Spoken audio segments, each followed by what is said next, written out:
So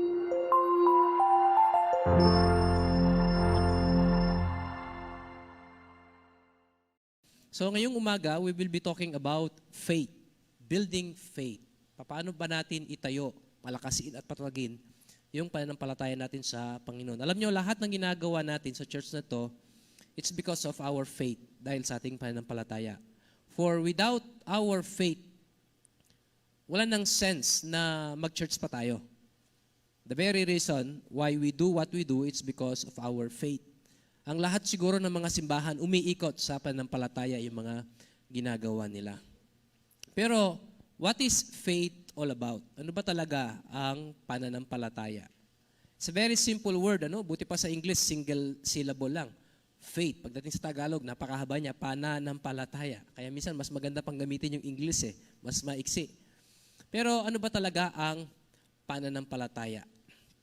Iba-iba po yung mga definition na binigay ng iba't ibang mga tao when it comes to faith. Ang sabi ni Voltaire, faith consists in believing when it is beyond the power of reason to believe. Kapag hindi mo na ito alam ipaliwanag, naniniwala ka sa isang bagay pero hindi mo alam paano ito ipaliwanag, then gagana yung pananampalataya.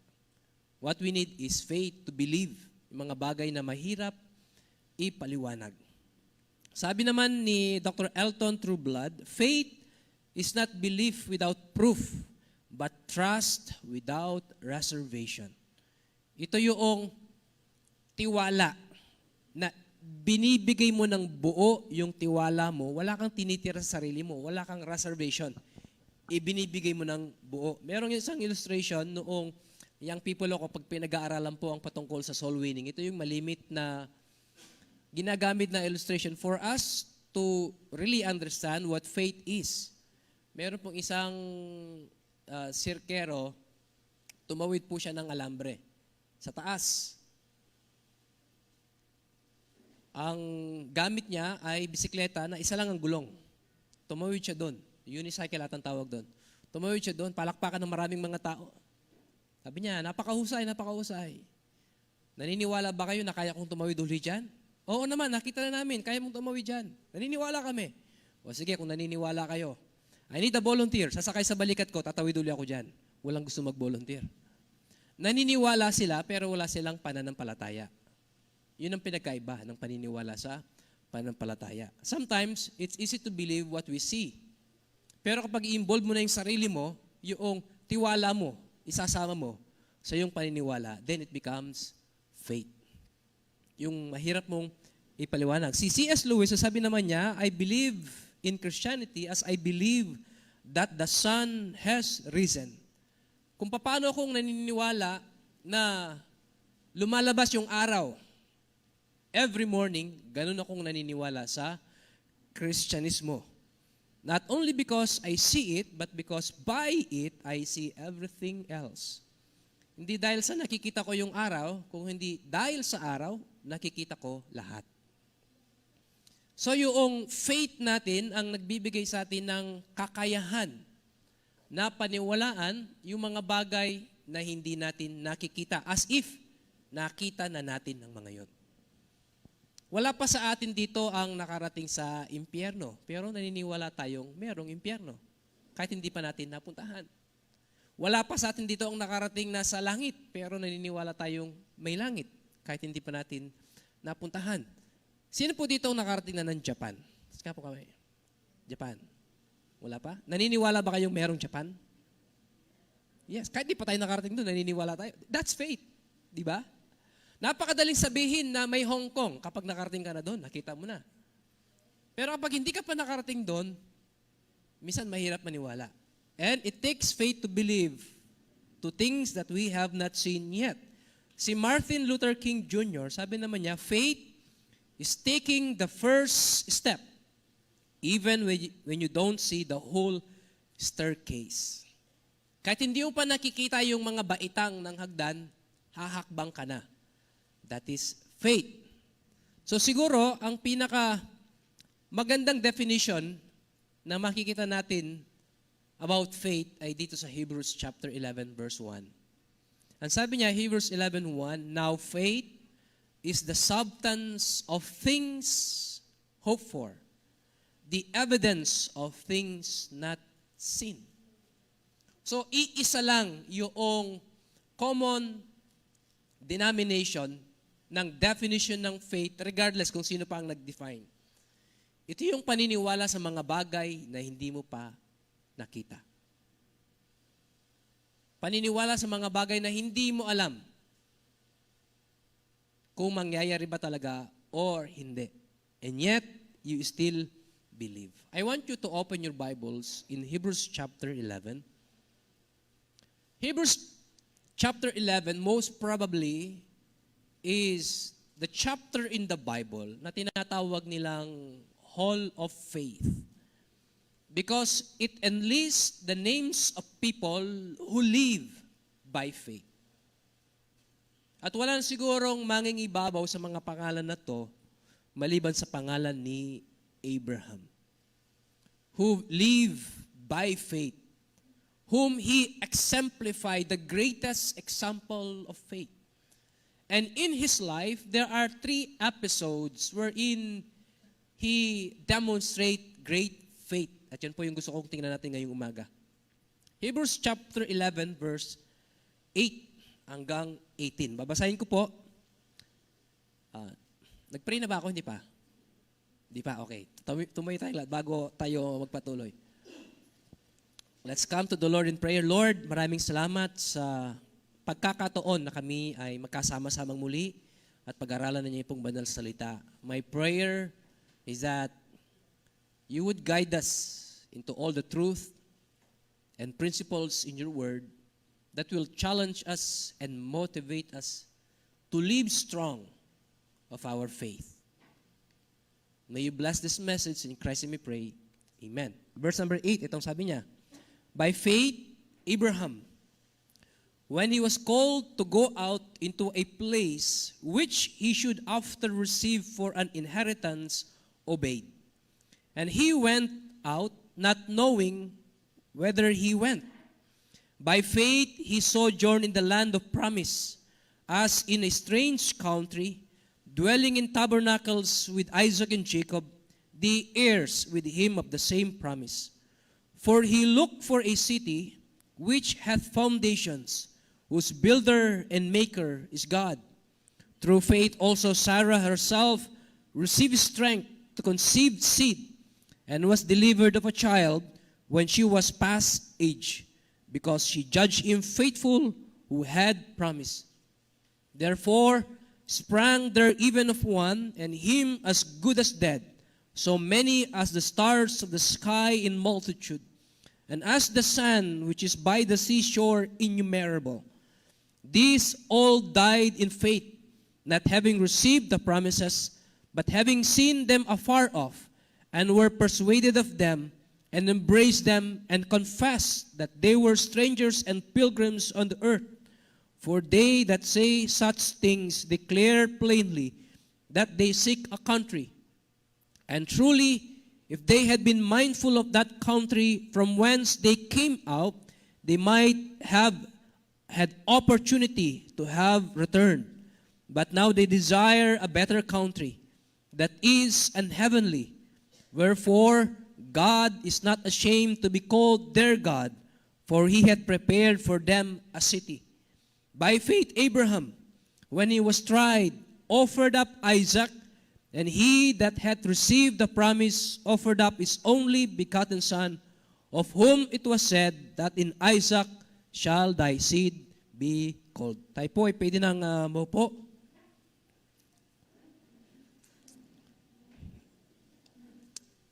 Here is a man,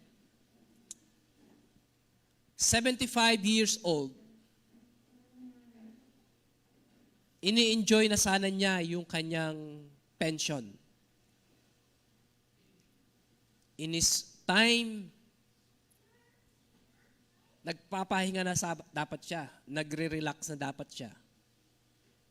Ini-enjoy na sana niya yung kanyang SSS, yung 20% discount. Ina-enjoy na sana niya. But all of a sudden, God called him to leave his country, his kindred, at lahat ng mga kaibigan at kamag-anak niya to a land which he knew not. Hindi niya alam kung saan. But, sabi ng Bible, by faith, he obeyed. Sumunod siya sa Panginoon. Gusto kong tingnan natin ngayong umaga yung 3 episode, 3 segments in the life of Abraham, how he exemplified great faith.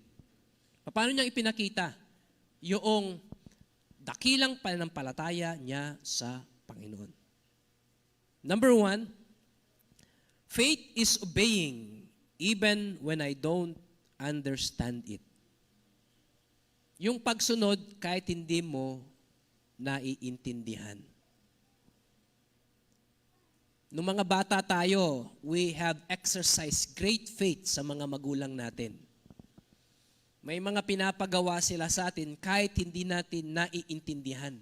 And yet, dahil sa takot natin, sumusunod tayo sa kanila. Kahit hindi natin naiintindihan.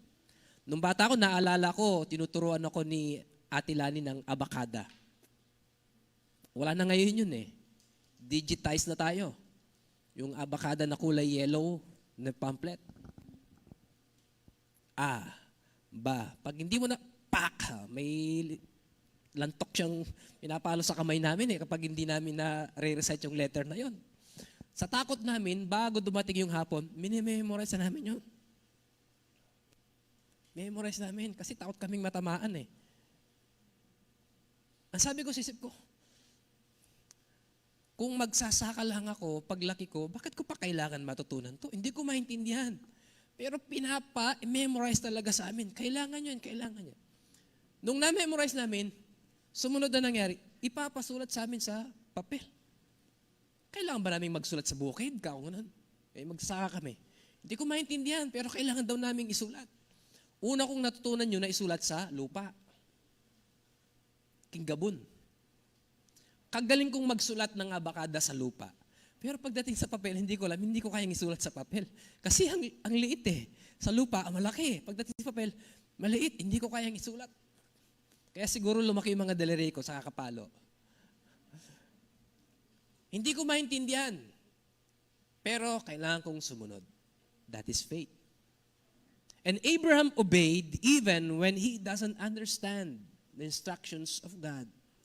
Napakahirap. Makikita po natin yung calling ng Diyos kay Abraham in Genesis chapter 12. Verse 1 and 2. Hindi ko nabubuksan. Doon tinawag ng Panginoon, nandun sa Haran, si Abraham, napakaganda ng buhay niya doon. Ne-enjoy niya. Unfortunately, barren si Sarah, hindi sila nagkaroon ng anak. According to Bible scholars, Abram is one of the wealthiest person in Haran. Mayaman siya. Madali palang yumaman kapag wala kang mga anak. Kasi walang magpapabili sa iyo ng kung ano-ano. Walang mag-aaya sa iyong kumain sa labas. Walang bigla na lang darating na Lazada na hindi mo alam, di ka naman nag-order. Ikaw magbabayad. So si Abraham, mayaman siya. Wala silang anak. Silang mag-asawa lang ni Sarah, pero marami silang mga servant. He is wealthy. Na-enjoy na niya yung old age niya. Nandun siya tuwing hapon, uupo sa kanyang rocking chair, umiinom ng maaring orange juice, pineapple juice, tea, I don't know. Ini-enjoy na niya yung buhay niya. Tuwing umaga, uutusan niya yung mga tauhan niya, sa mga alaga niya lang mga hayop. Pagdating ng bahay, maghahanda si Sarah ng pagkain, kakain siya. Then, tatanawin niya gaano kadami yung mga alaga niyang hayop. Pagdating ng hapon, it becomes a routine. Ini-enjoy na lang niya. Then, all of a sudden, God called him. Sabi ng Panginoon kay Abraham, iwan mo lahat yan.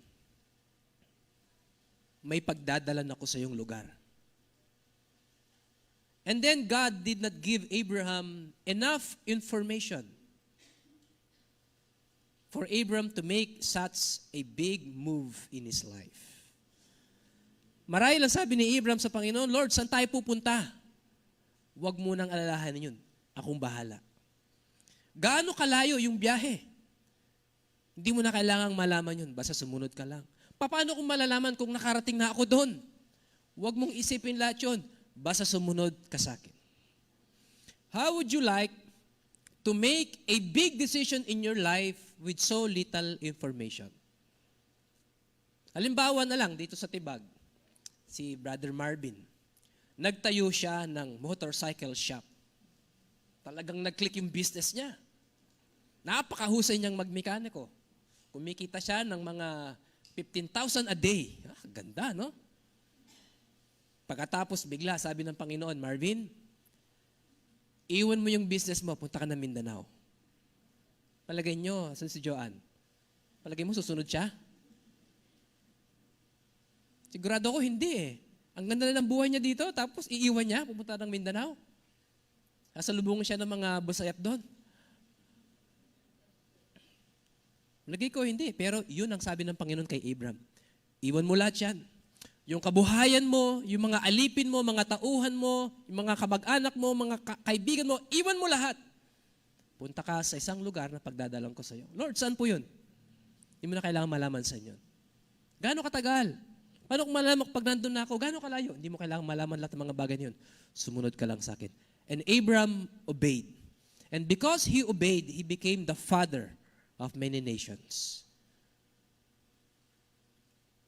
At ang Israel ay naging dakilang bansa because of a man who obeyed.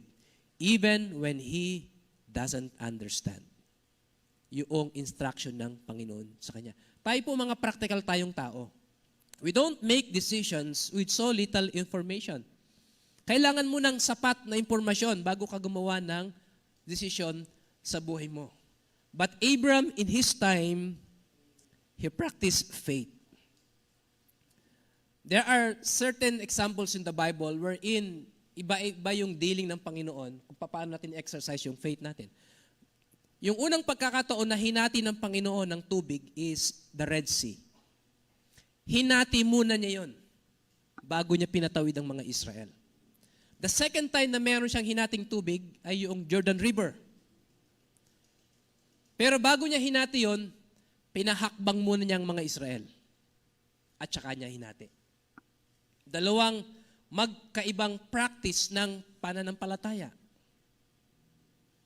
And yet, minsan sa mga buhay natin, iba-iba din ang dealing ng Panginoon sa atin. Pero kailangan nating exercise yung pananampalataya natin sa Kanya. Sometimes, things happen in our life that we don't understand why. Lord, nagtatapat naman ako sa iyo, nag-church naman ako faithfully, naglilingkod naman ako sa iyo, nagpapagamit ako sa iyo, lahat ginawa ko na para sa iyo, pero bakit ganito pa nangyayari sa aking buhay? We don't seem to understand yung mga nangyayari sa buhay natin. But at the back of our mind, gusto nating pairalin yung pananampalataya natin na Lord, kahit hindi ko naintindihan, magpapatuloy pa rin ako. That is faith. Yun ang nangyari kay Abraham. Alam ba ni Abraham na magiging great nation yung lahi niya? No. In fact, malayong mangyari yun. Ang sabi ng Panginoon kay Abraham, sa iyong binhi, magsisimula ang malaking bansa. Pero sa likod ng isipan ni Abraham, Lord, paano kayo mangyayari yun? Bog yung asawa ko, hindi kami magkakanak. Paano kami magiging malaking bansa? And yet, by faith, he obeyed. Sumunod siya. Kahit hindi niya naintindihan. Yung Panginoon,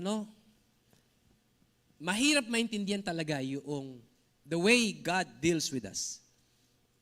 Pero kapag sumunod ka sa Panginoon, you will come to realize na mas dakila ang plano ng Panginoon kaysa plano natin.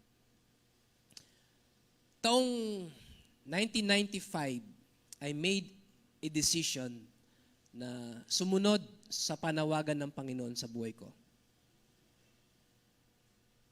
Na maglilingkod ako sa Panginoon, isusuko yung buhay ko. Mag-aaral ako sa Bible College. Kinausap ko yung nanay ko. Sa pag-uusap namin sa Kapampangan, sabi niya, John, kaluluta mo, ala kaming pera, marasikyan mo yung tatay mo, da ka apag-aral. So, hindi ako tumuloy. Sa sarili ko, alam ko, ito yung kalooban ng Panginoon para sa akin. And yet, wala akong lakas ng loob na sumunod. Pumunta ako sa Lawag, nagtrabaho ako for few months, then bumalik ako, kinasok ko yung tatay ko. Tay,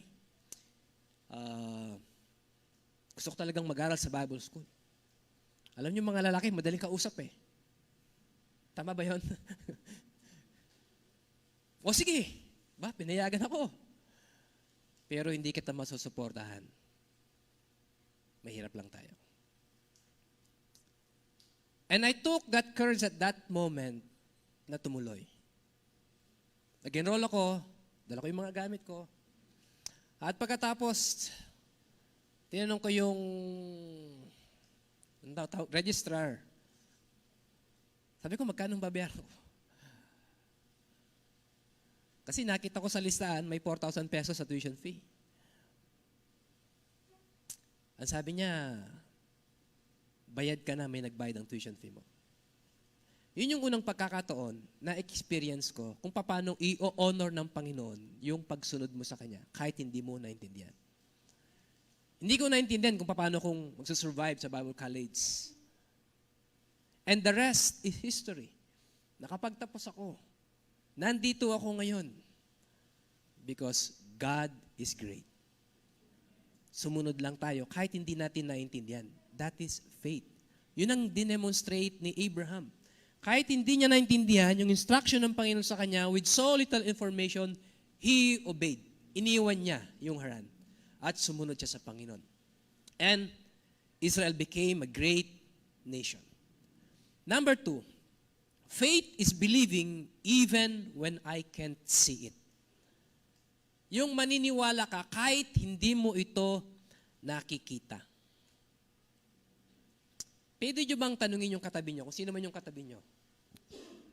Yung pinangarap mo sa buhay mo, na alam mong imposibleng mangyari, sabihin mo sa kanya, yayaman ako.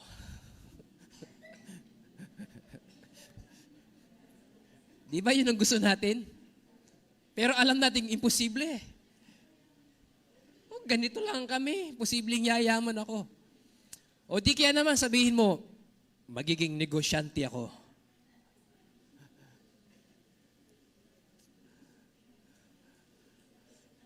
Pero alam mong imposible na maging negosyante ka. And yet, kung maniniwala ka, kahit hindi mo pa nakikita yon, that is faith. Si Abraham, hindi niya nakita na magkakaanak siya. Baog si Sarah.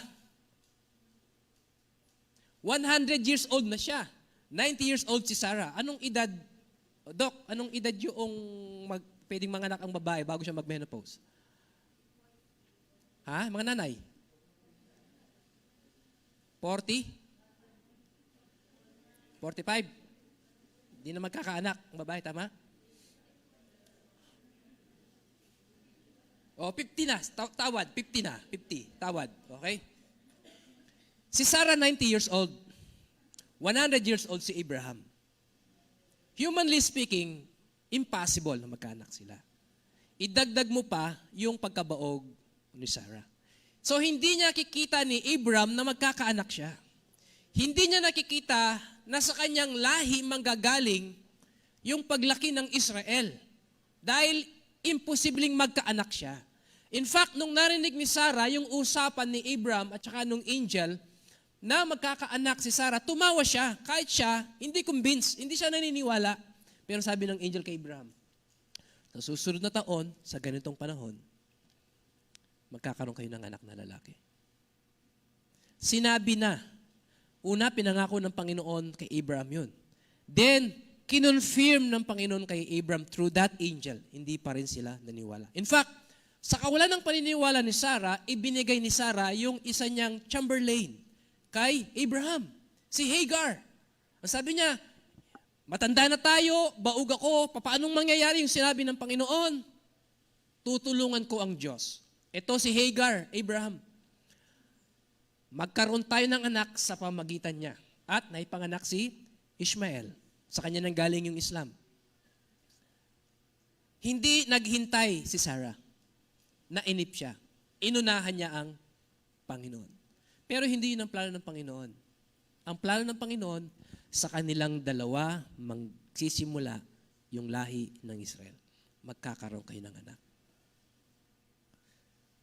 Maaring si Sarah, she doubted, but Abraham believed. By faith, he believed.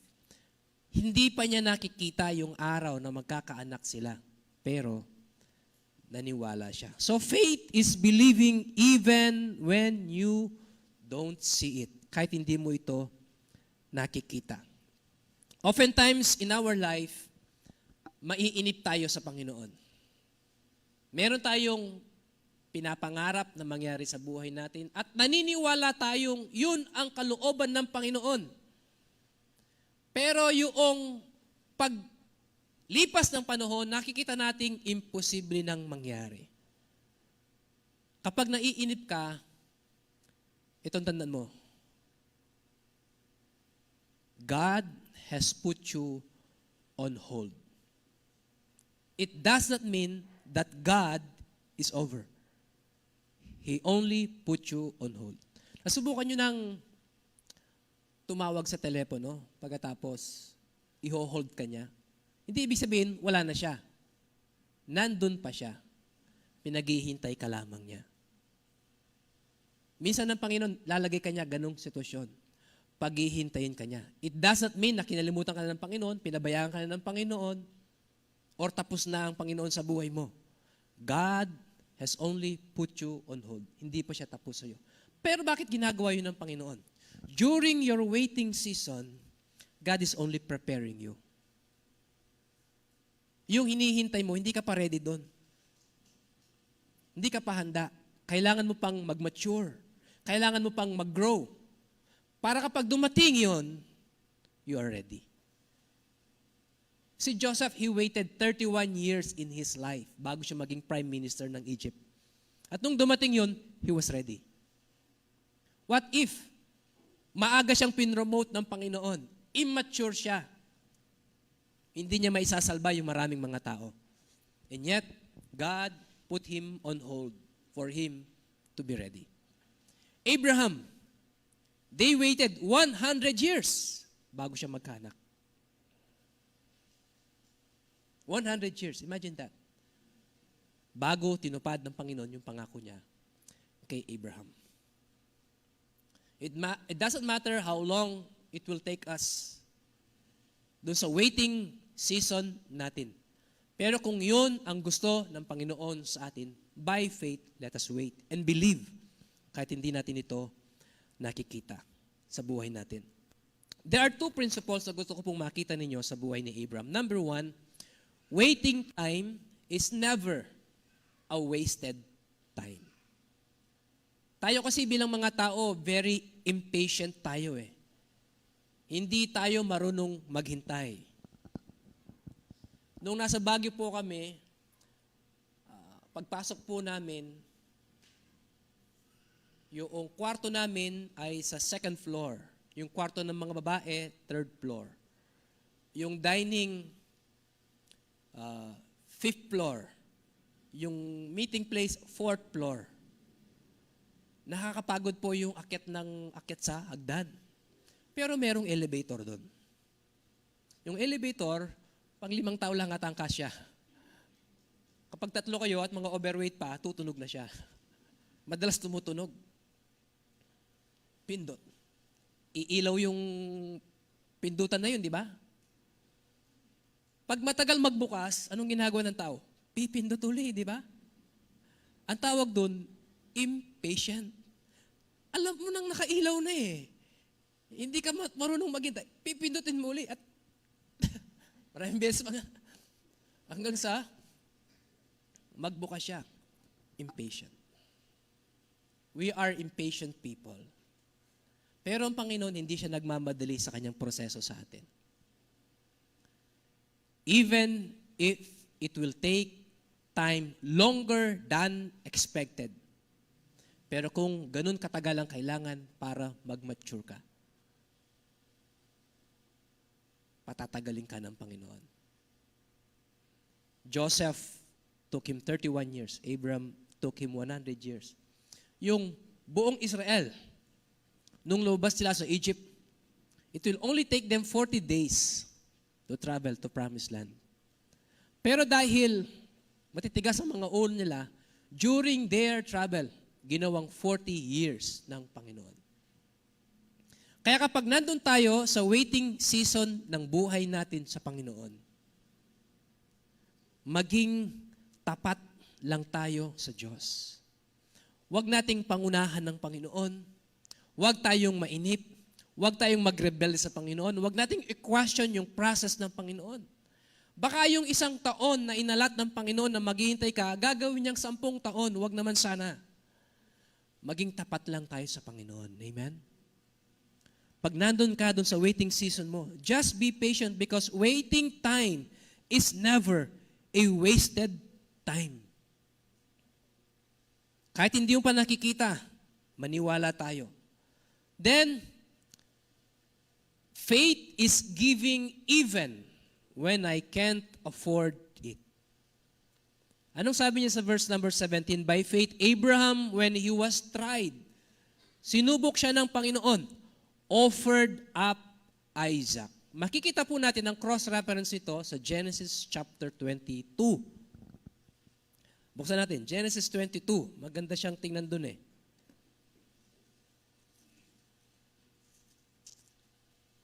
Verse 1 and 2. Sabi niya, and it came to pass after these things that God did tempt Abraham.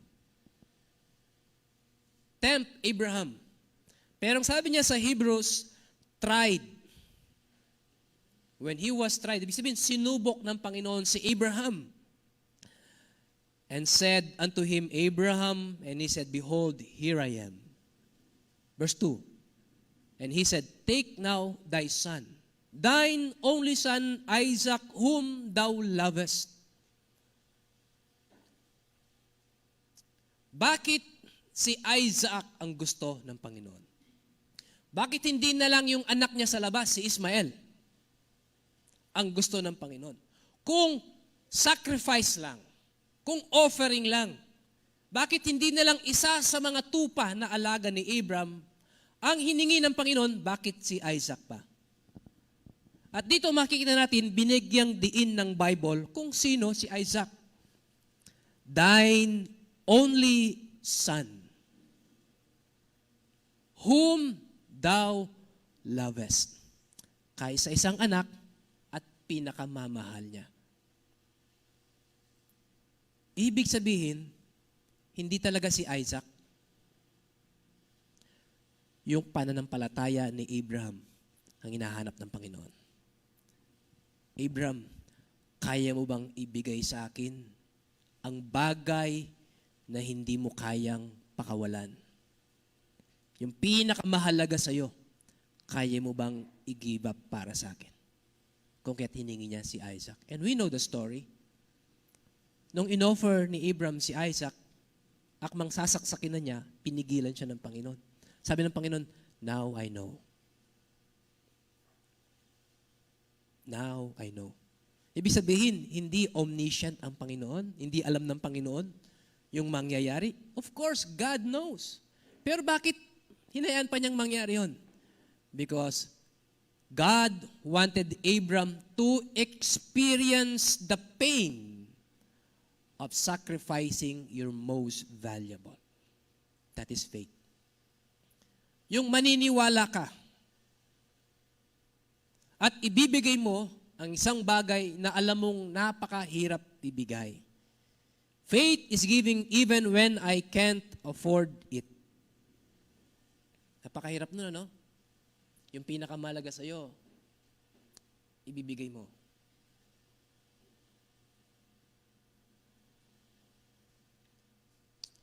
Meron pong isang Olympic athlete, si Darrell Pace. Nandiyan ba yung picture, Iros? Ayan. Sa kare, hindi siya lumabas eh. Olympic gold medalist Darrell Pace was given an archery exhibition in New York City Central Park. Lahat ng television network nandun took over his exhibition. Merong isang malaking target, 30 yards ang layo. Inunat niya yung pana niya, and flawlessly, he hit the target. Palakpakan lahat ng mga tao. Then sabi niya, do you believe that I can do that again? Yes, of course, you can do that again. Then I need a volunteer, sabi niya. Isa sa mga photographer doon, or newscaster, tinawag niya. At boldly lumapit si Josh Howell. Josh Howell or Josh Howell. Basta, ABC correspondent Josh Howell took a bold step forward, and he stood there at binigyan siya ng maliit na mansanas ni Darrell. Hawakan mo to sa iyong tiyan, sabi niya. At tumabi ka dun sa target. Ang sabi ni Josh Howell, parang nagkamali yata ako. Alam kong kaya niya, pero bakit kailangang ilagay ko yung sarili ko sa peligro? Nandun siya sa target, katabi niyang mansanas yun. I will hit that.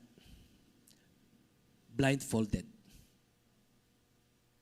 Nagsimulang tumulo yung pawis niya. At nandun siya, nanginginig yung tuhod niya. Papanain yung mansanas niya sa kanyang tiyan, naka-blindfold pa yung papana. Nandun siya, 30 yards ang layo. Tumayo siya sa kanyang stance, inunat niya yung string.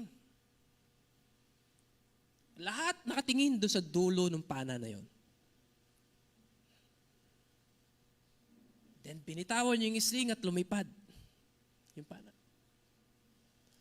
Unang tumama doon sa apple at huminto doon sa target. Palakpakan lahat ng mga tao. At siya, para naubos lahat ng lakas niya, dumapa siya sa lupa. Naubos ang lakas niya sa nervyos. Pagkatapos pinunasan niya yung pawis niya. Yung assistant ni Josh Howell lumapit. Ang sabi niya sa kanya, mayroong problema dun sa viewfinder ng camera ko. Can we do that again? Sabi niya. Hindi ko nakuha, ulitin natin. Palagay niyo ba inulit nila? Hindi na.